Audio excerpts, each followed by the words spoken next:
Biarlah setiap kita juga pada pagi hari ini bernyanyi bagi Tuhan. Ya Tuhan, pagi hari ini Tuhan kami datang merendahkan diri di hadapan. Kami mau menyanyikan bagaimana Engkau baik dalam hidup kami. Dan kami bersyukur Tuhan untuk apapun yang Tuhan kerjakan dalam hidup kami. Pagi hari ini Bapa, kami perlu Engkau, biar pengurapan-Mu mengalir bagi setiap kami.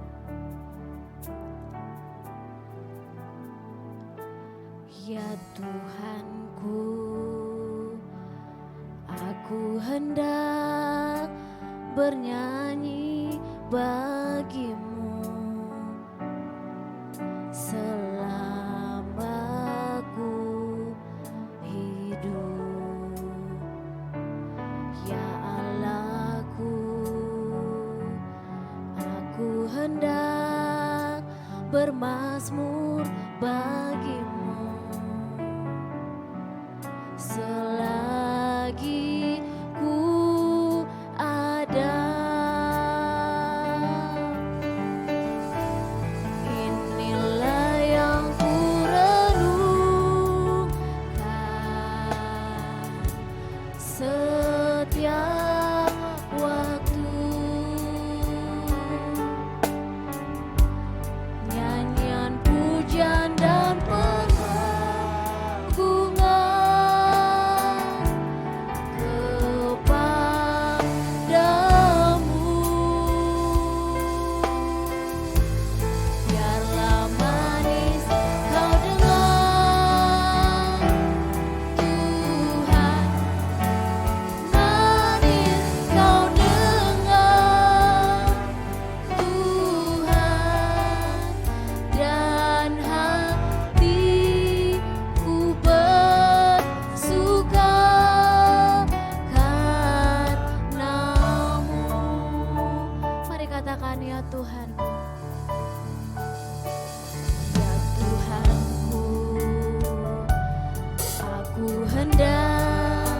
bernyanyi bagi-Mu selama ku hidup. Ya Allahku, aku hendak bermazmur bagi-Mu selagi ku ada.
kemuliaan untuk Tuhan Yesus. Haleluya. Haleluya. Biarlah manis kau dengar Tuhan. Biarlah manis kau dengar.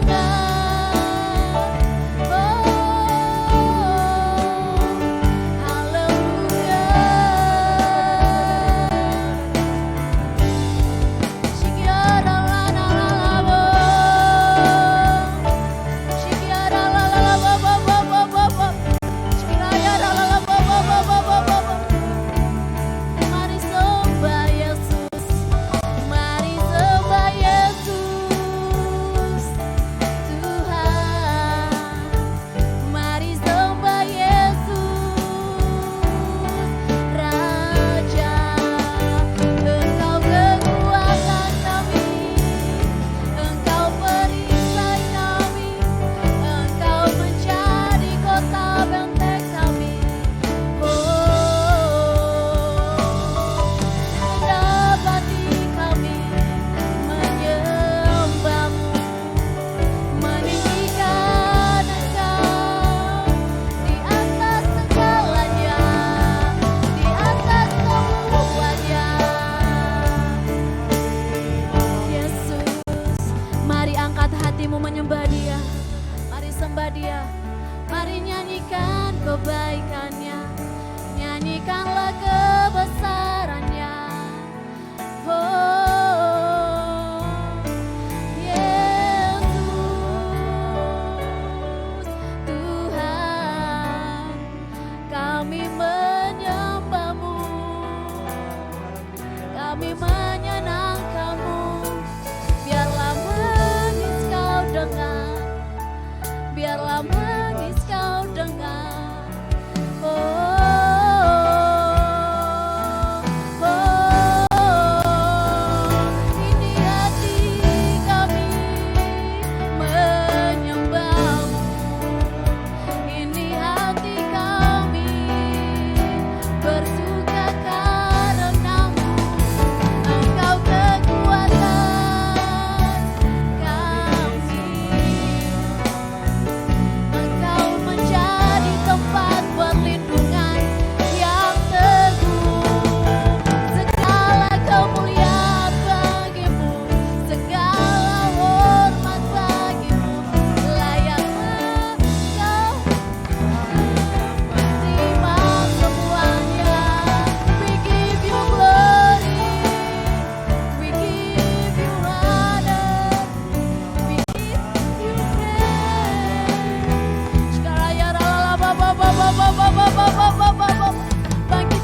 tepuk tangan yang meriah.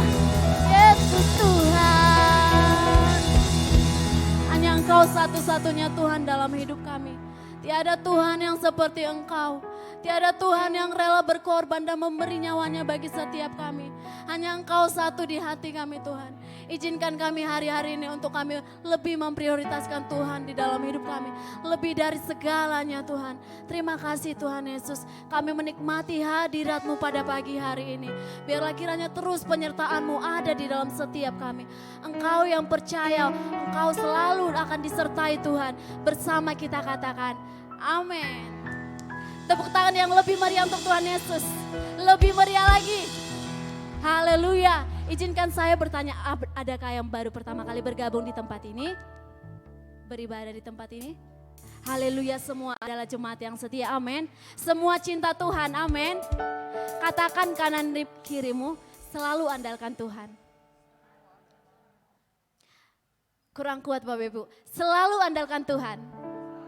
Haleluya, tepuk tangan yang dahsyat untuk Tuhan Yesus.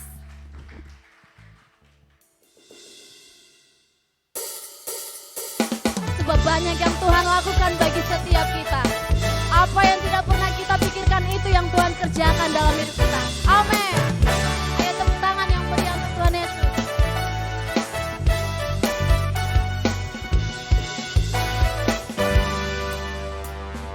Banyaklah yang Kau lakukan, Allahku, ya Tuhanku. Perbuatan yang ajaib dan maksud-Mu bagiku, ya Tuhanku. Katakan lagi. Banyaklah yang Kau lakukan,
Ada berapa banyak yang percaya bahwa banyak yang dilakukan Tuhan untuk kita. Boleh lambaikan tangannya, haleluya. Biarlah setiap saat kita memiliki hidup yang selalu mengandalkan Tuhan, amin. Saya persilakan untuk duduk kembali. Tiba saatnya kita untuk memberikan persembahan kita dan kita akan mendengarkan firman Tuhan. Mari kita satukan hati kita. Kita berdoa. Tuhan, terima kasih Bapa. Banyaklah yang sudah Engkau lakukan dalam hidup kami. Bahkan apa yang kami berikan kepadamu belum sebanding dengan apa yang Tuhan berikan kepada kami. Ajar kami hari-hari ini Tuhan, untuk memiliki hati yang taat, hati yang siap untuk dibentuk oleh kebenaran firman-Mu. Biarlah firman-Mu yang menguasai hidup kami, bukan kami yang menguasai firman-Mu Tuhan. Kalau pada kesempatan ini Tuhan, izinkan kami untuk memberikan yang terbaik bagi-Mu. Di dalam nama Tuhan Yesus, Kau yang siap memberikan yang terbaik dan mendengarkan firman Tuhan. Bersama kita katakan, amin.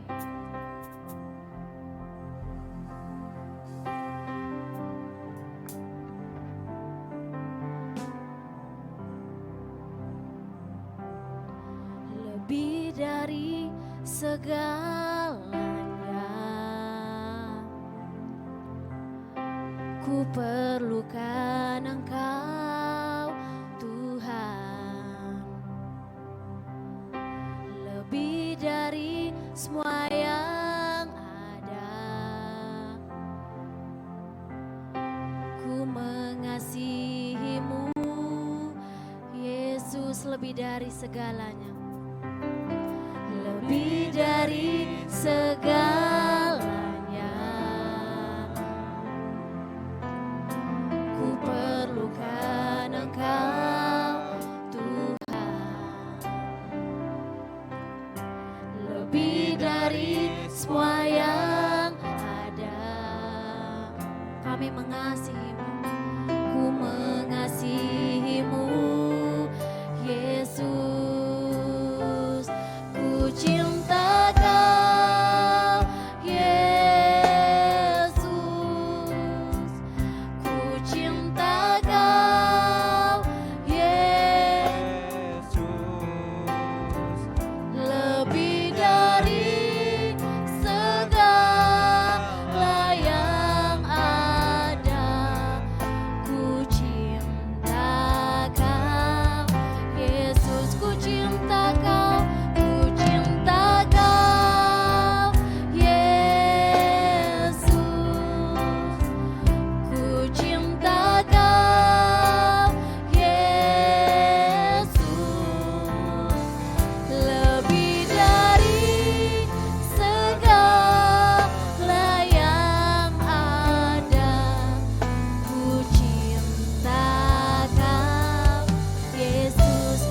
Pujian ini dengan segenap hati.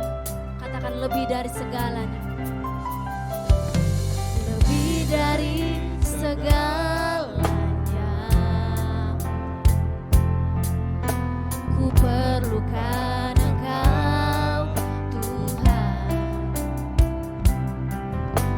Lebih dari semua yang ada, ku mengasihi-Mu, ku mengasihi-Mu Yesus.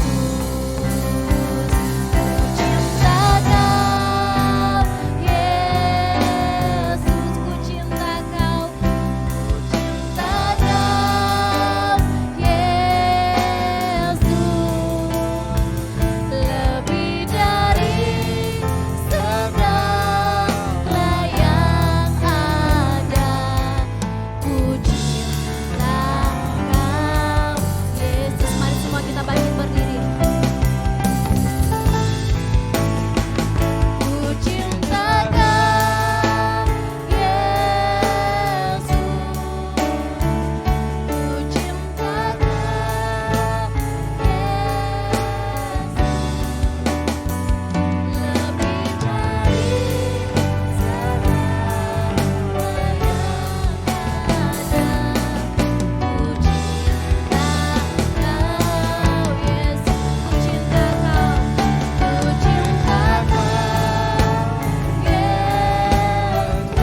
hati ke Engkau pagi hari ini Tuhan.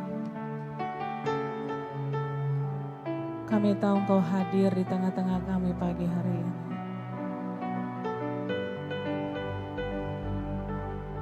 Roh Kudus, Kau mengurapi tempat ini, Kau mengurapi setiap hati kami. Kau menguasai firman yang akan ditaburkan pagi hari ini Tuhan. Berikan kami hati yang taat, pikiran yang tunduk kepada firman-Mu pagi hari ini.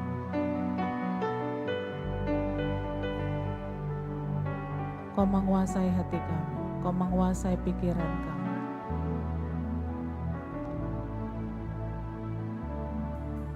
Urapi hamba-Mu Tuhan pagi hari ini. Biar hari-hari ini hanya nama-Mu yang ditinggikan, kemuliaan-Mu yang ditinggikan, kemuliaan-Mu yang dinyatakan. Tidak hanya lewat gereja ini, tapi juga lewat kehidupan kami. Kami boleh memuliakan Tuhan. Terima kasih Bapa. Kami kembalikan segala hormat kemuliaan hanya di dalam nama Tuhan Yesus. Kita yang mengasihi Tuhan, bersama-sama kita katakan amin. Berikan tepuk tangan yang meriah bagi Allah. Haleluya. Silakan duduk Bapak Ibu yang dikasihi oleh Tuhan.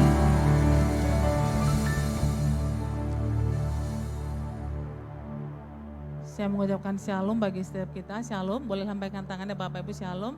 Saya percaya orang-orang yang mengasihi Tuhan selalu rindu untuk masuk dalam rumah Tuhan. Yang percaya katakan amin. Kita akan mendengar firman Tuhan pagi hari ini Bapak Ibu. Saya percaya antara saya dan saudara yang duduk, semuanya kita sama di hadapan Tuhan. Yang percaya katakan amin. Mungkin pagi hari ini saya hanya dipercaya untuk menyampaikan firman Tuhan. Mungkin saudara mungkin dipercaya untuk menyampaikan firman Tuhan lewat pekerjaan kita.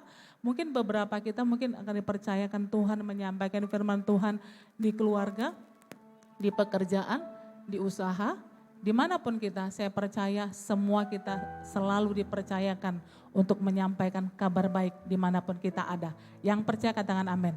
Kita akan dengan firman Tuhan pagi hari ini kita buka dalam Efesus 1 ayat 3 sampai 14 ya.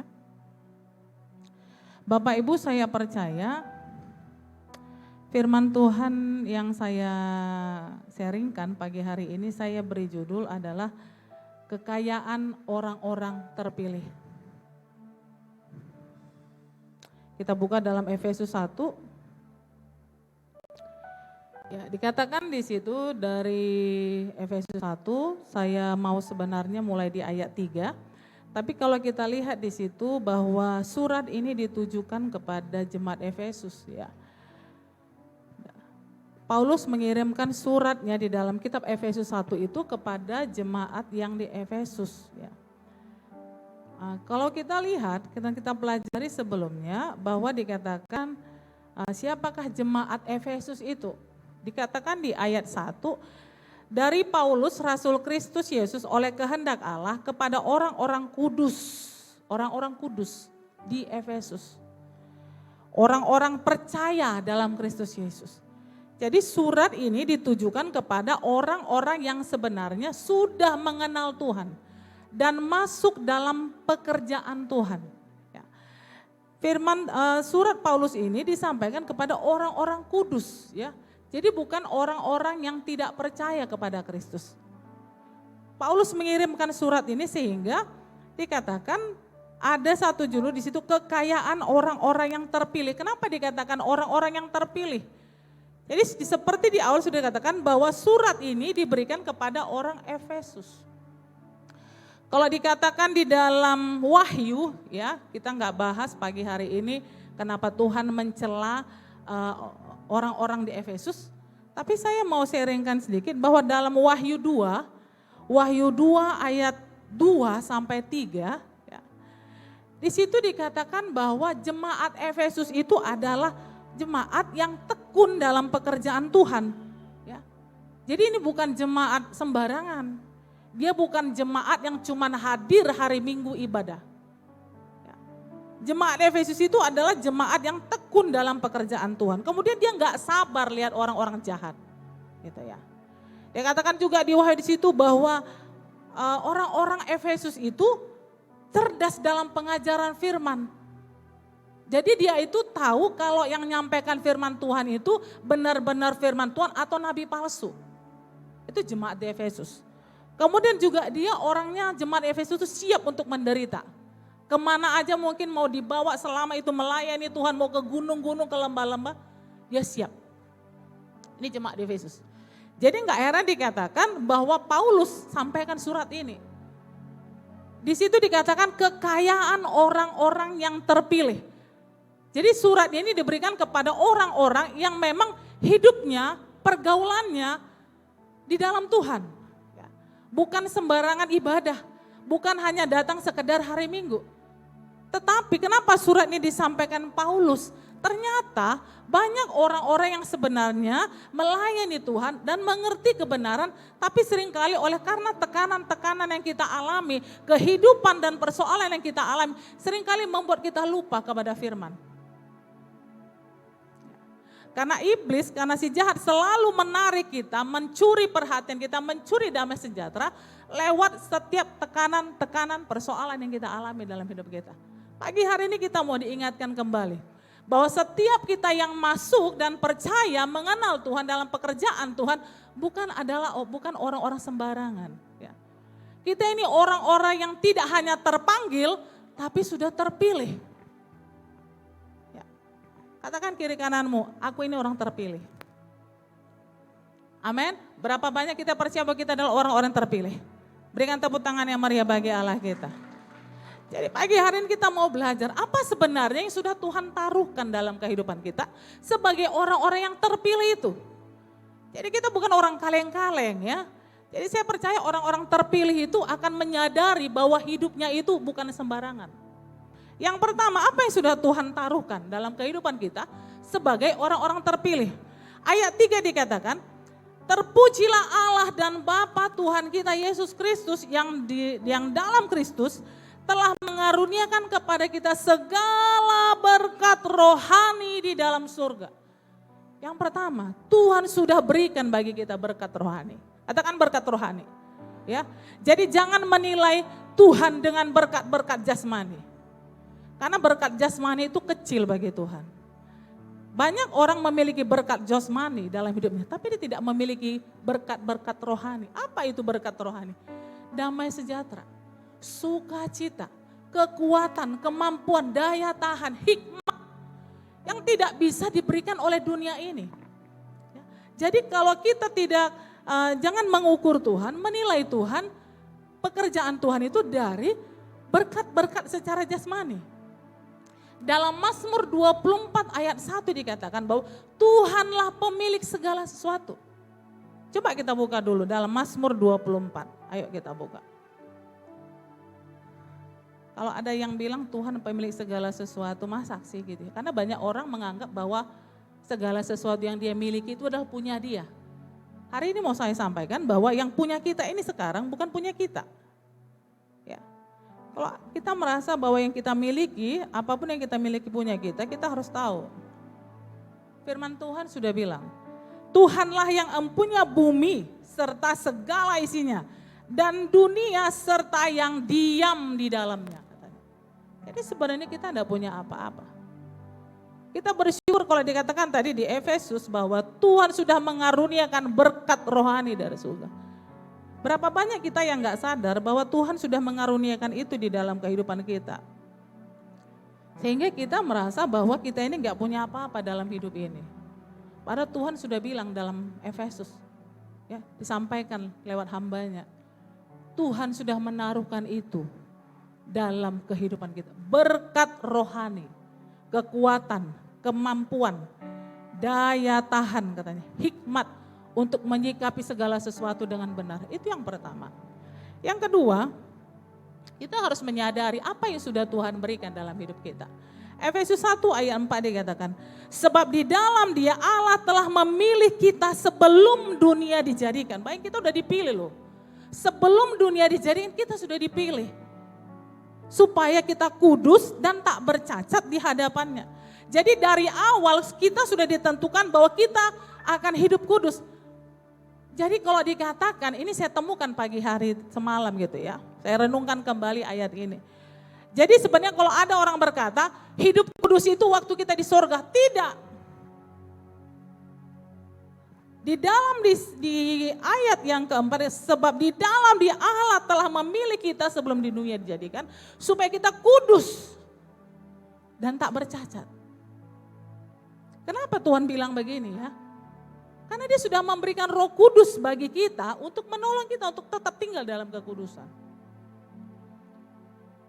Beberapa waktu yang lalu saya sudah sampaikan juga oleh firman Tuhan, seringkali iblis memperdaya kita dengan label kita masih manusia.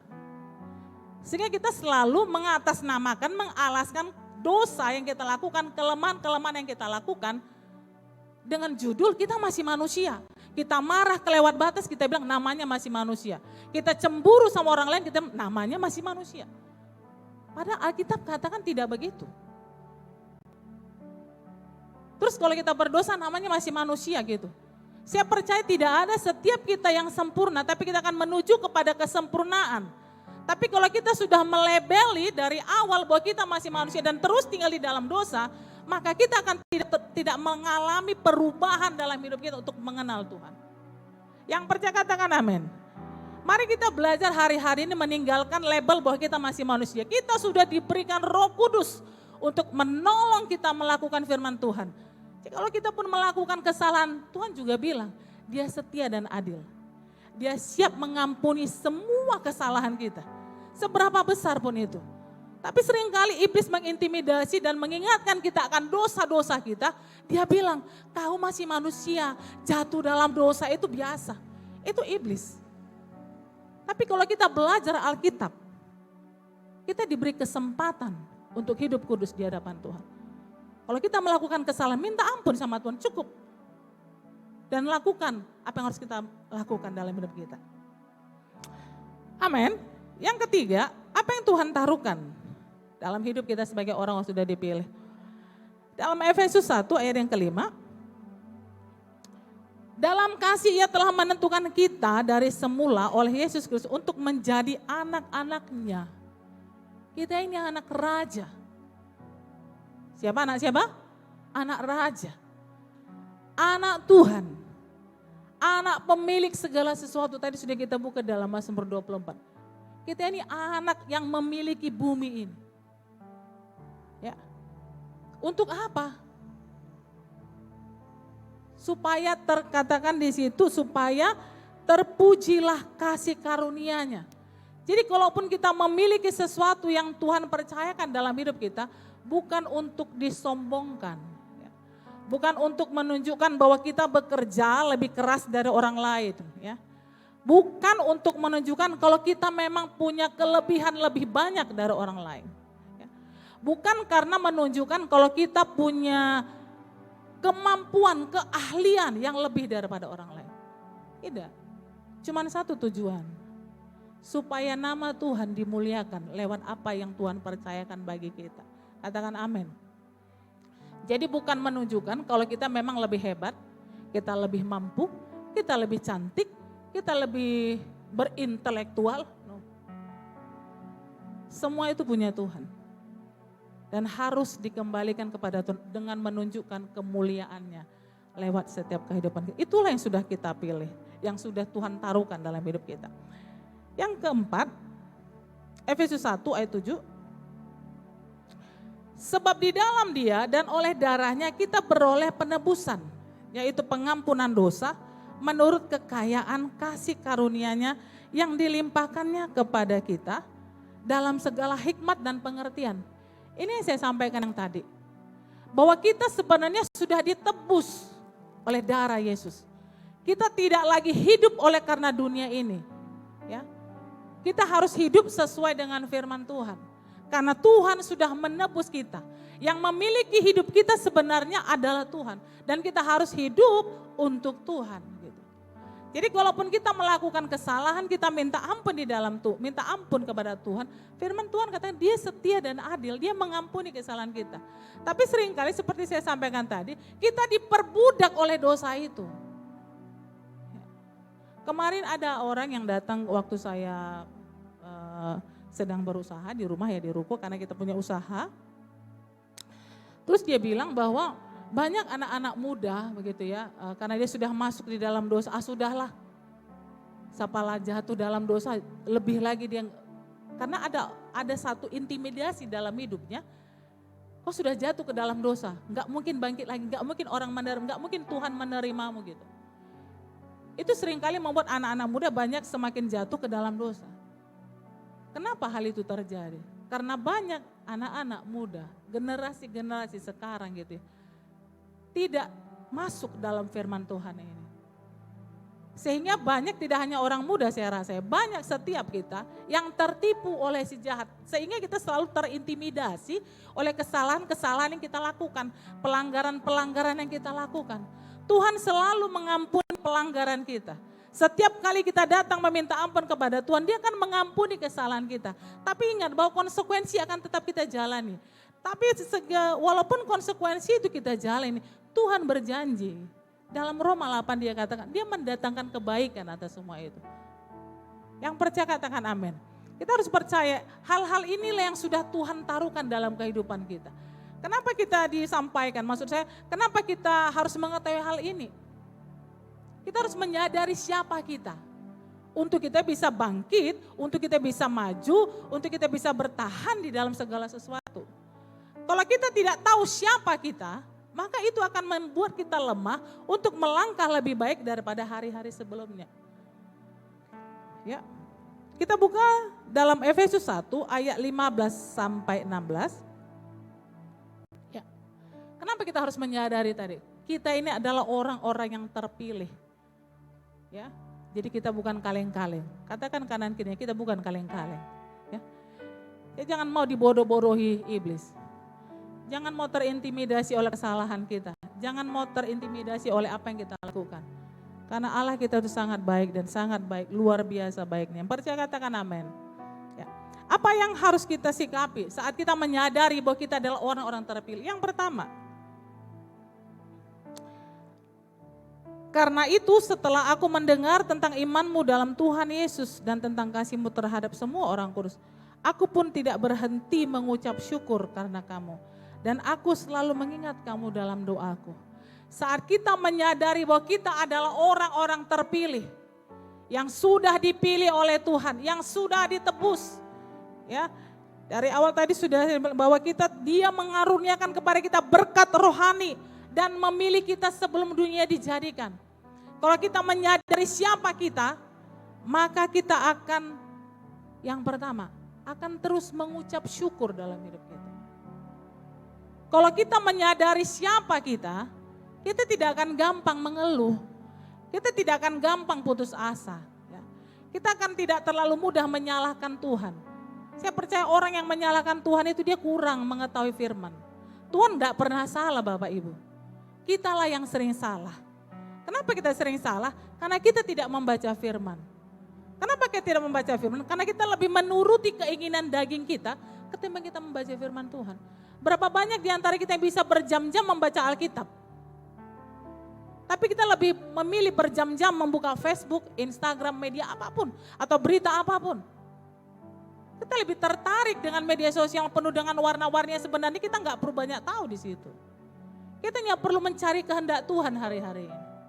Itu yang membuat seringkali kita lemah dan kita terlalu banyak melihat orang lain sehingga kita tidak mudah untuk mengucap syukur. Kenapa? Karena kita tidak mengenal siapa kita. Tuhan sangat menghargai setiap kita dan mengasihi setiap kita.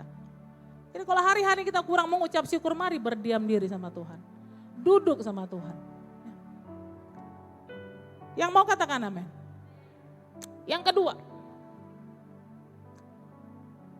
Efesus 1 ayat 17. Setelah kita menyadari bahwa kita adalah orang terpilih, kita akan gampang mengucap syukur.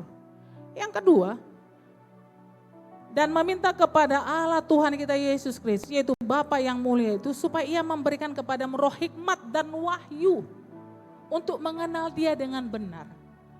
Yang kedua yang kita dapatkan saat kita menyadari siapa kita akan gampang mengucap syukur. Yang kedua, maka Tuhan akan memberikan kita hikmat dan wahyu mengenal Tuhan dengan benar. Kita akan menyikapi segala sesuatu dengan benar. Kalau kita melihat kesulitan, kita nggak nyalahin siapa-siapa gitu. Nggak nyalahin diri sendiri juga.